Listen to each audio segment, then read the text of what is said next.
All right, this is day 11 of facial feminization surgery recovery, and I just went to a concert. That was why I went with my brother Jay.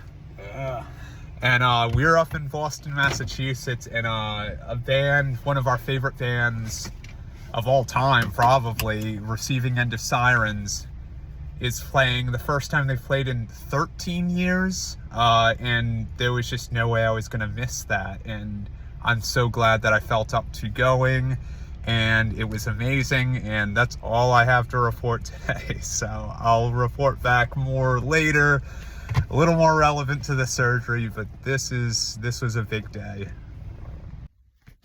Hi, it is day 12 of recovery, and this, as I think I reported in some story yesterday, I went home from my parents yesterday. I had been staying there throughout the early portion of my recovery, about the first 11 days, and obviously a lot of my most recent posts have been talking about how much more independent I feel, how much better I've felt, how much more I feel able to take care of myself, so it just felt like it was time. So came back over to my place. My parents helped me grab some of the stuff I've been keeping with me, and got things set back up over here. And it was also like a pretty good chance to clean the house, with a lot of stuff out of the way. But yeah, doing really great. Getting close to the 2-week mark. I'm really happy with my energy levels, how I feel. A lot of the swelling going down. Probably the thing I'm dealing with the most at this point is the residual numbness, which is something I was told to expect, especially with a surgery like mine where I had several different procedures going on, so there is pretty widespread numbness going on. And I've definitely watched enough of the FFS Recovery videos from other people on YouTube and wherever, talking about experiencing that even like a few months in. So that's a very realistic thing to deal with. At this point, a lot of the numbness I have is pretty unevenly spread. I have a lot of numbness on this left side of my nose, but I can feel things pretty well over here. This left temple I can feel, right temple nothing at all. And then kind of from here all the way across is just completely numb, like this kind of like center hemisphere of my skull, all numb right now, which is a very strange feeling, because when I even go to do simple things, like today was the first day I was able to do a full cleaning of my hair. I think it's going to take a few cleanings to get all the after surgery garbage out of there, but yeah, feels a lot better, but also really strange washing your hair, styling your hair, doing all these things when you can't feel your scalp.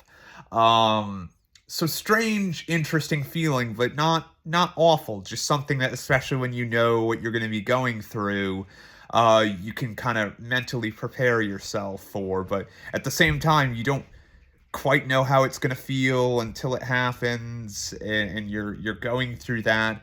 It's like a much weirder version of like when you fall asleep, like your arm falls asleep if you sleep on it, and you kind of get that weird that, like, except this isn't gonna come back in a few seconds. This is gonna take a while. This is nerves rewiring, remending themselves, and like firing back up. And I've already had a few areas where it just all of a sudden comes back in spots. Like that was kind of where this temple came back at one point, and it was like, oh, I've got feeling there, a little bit of pain surging through there, like on and off, but like it is sort of unpredictable.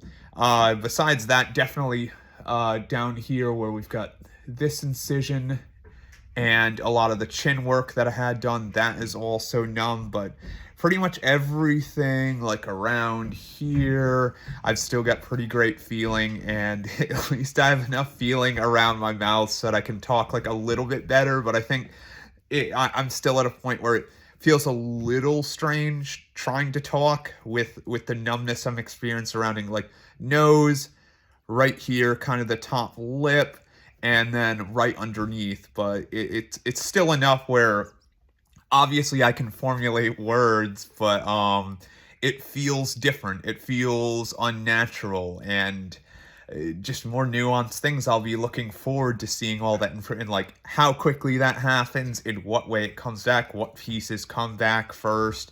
I'll probably be paying close attention to that, but I'll probably give more updates on some of these finer details moving forward because that's kind of the stuff that I'm focused on at this point, since all of the major things that made me look like I've been in the biggest bar fight of my life are sort of subsided, with the exception of some of these little bits of bruising that flowered up the middle of last week. But otherwise, we're looking at more minuscule things, some of the things that are more ineffable, how I feel, some of the numbness, and like other things that maybe people can't see, but you would still be very much experiencing when you go through facial feminization surgery, or pretty much any surgery at that point. If you go under and there's an incision and you get, it's like you're probably going to have some sort of numbness that is associated with it. At least everybody I've talked to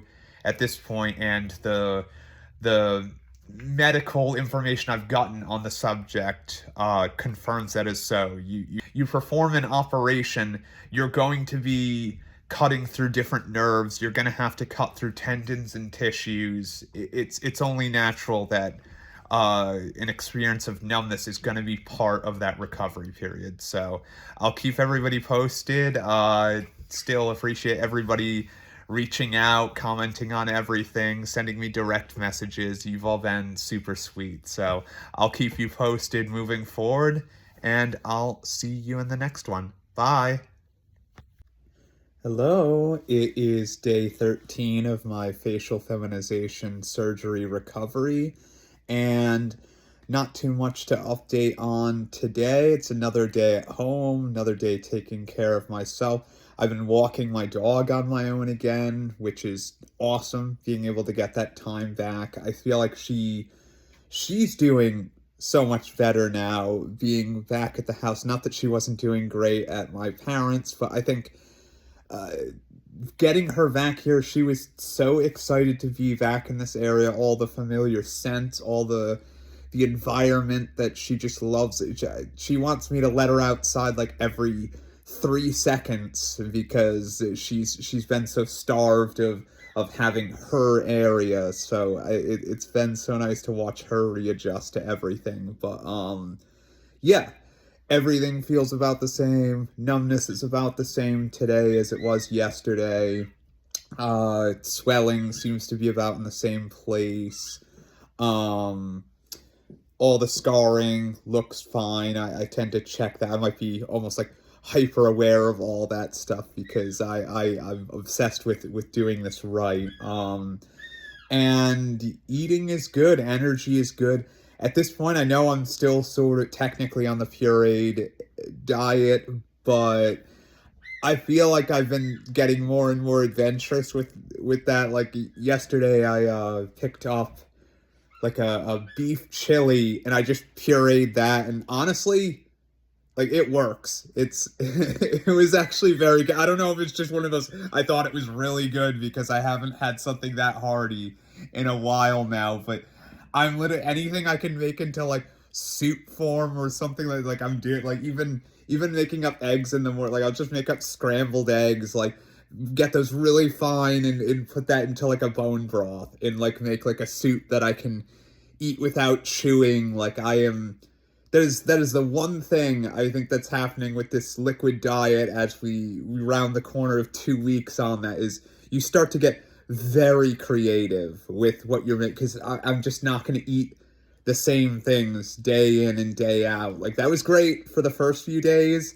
when it just felt good to eat anything, but now I'm like, I need something to diversify the palate. So really minor things. Obviously, it's much nicer to be dealing with, oh, I want something interesting to eat, as opposed to this is wildly unmanageable pain, but it's still part of the process, and it's still something that you get used to. And again, now rounding the corner of 2 weeks, it's only a matter of time before the stitches inside my mouth have finished dissolving, and there will no longer be any issue with disrupting that with maybe soft foods and stuff like that. And maybe I can resume a somewhat normal diet, not have to puree everything. Just a little less prep time, but yeah, that'll come eventually. And if it doesn't come tomorrow, it comes another week from now. Like one way or another, that time is going to come. And one way or another, the 6-week mark where I can resume. Oh, thanks, Mabel. I can resume a full diet of anything, that will come too, because these are fixed dates. So it can feel like a lot of time to pass, especially now in like the area of recovery where I have the energy, but like should still be staying still. But yeah, I'm making it work. I'm hanging out with Mabel. We're having fun, and I'm doing this right. So I'll keep you all posted more and more. I'll see you in the next one. Bye.